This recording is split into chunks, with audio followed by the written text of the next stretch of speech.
how do you hit somebody that moves like this?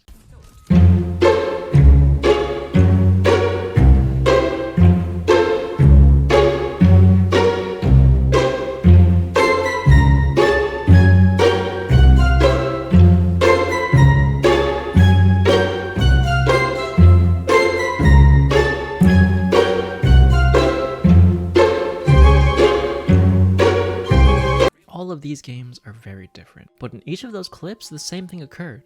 The person lost track of the target both physically and visually. When trying to track someone, actually getting your crosshair on target is only half the battle. You have to determine where they are and where they're going first.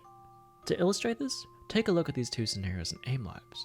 The bot's movement in the gameplay on the left is much easier for our eyes to follow and read, making it so that the player can focus on the aiming aspect of tracking. The run on the right is much more erratic looking, and the bot's rapid directional changes throw off our ability to read.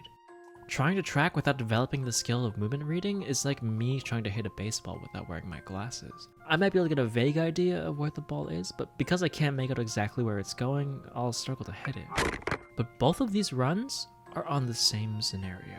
The only difference is the player's aim, which allows us to get a much better view of how the target is moving.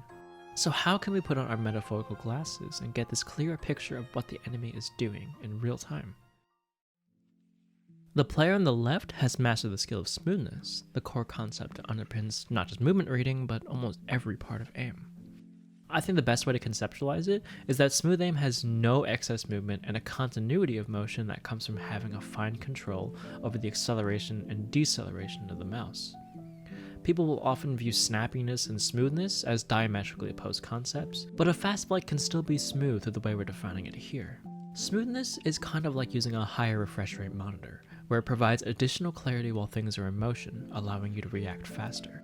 Under this definition, smoothness as a skill is more than what you see in a smoothness scenario. It's a foundational technique that supports all other areas of your aim, regardless if you're microing to a head, switching targets, or tracking a rapidly strafing opponent. It's easiest to see in a scenario like this.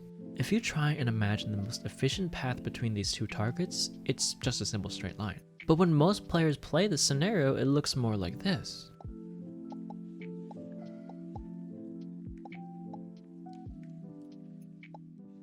Compare that to a higher level player, Zeonlo.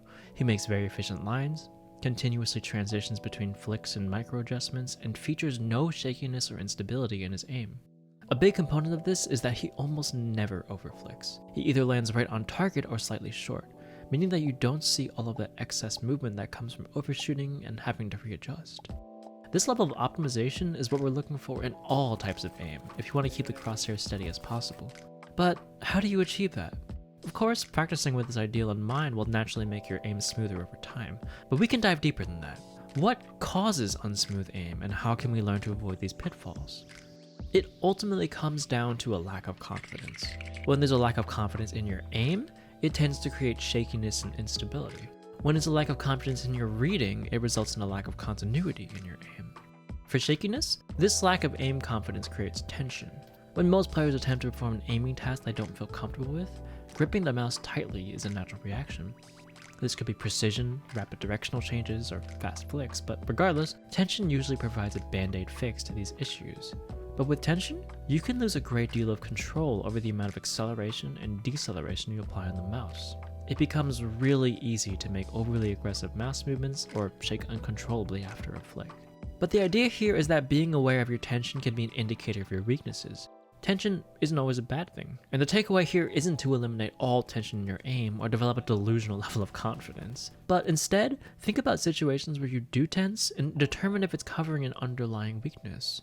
Working on those skills will reduce the innate feeling of needing to tense in those scenarios and minimize shakiness present in your aim. For example, if you find your aim starts locking up when somebody goes in for a close range fight with you or takes a bounce pad, causing you to flick back on target aggressively when they change directions, this could get you to think about the why behind that instability. I'd consider that I'm not comfortable engaging or transitioning to using my arm in my aim, and maybe would look to play some scenario that would help address that.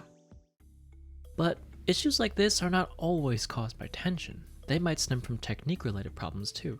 Going back to Zeonlo's technique in static, where he favors undershooting to minimize excess mouse movement, this is a very consciously developed habit. The main benefit is that following through with a mouse movement is easier and more consistent than changing directions and having to reverse the momentum of your mouse. We can take this idea and apply it to every category of aim.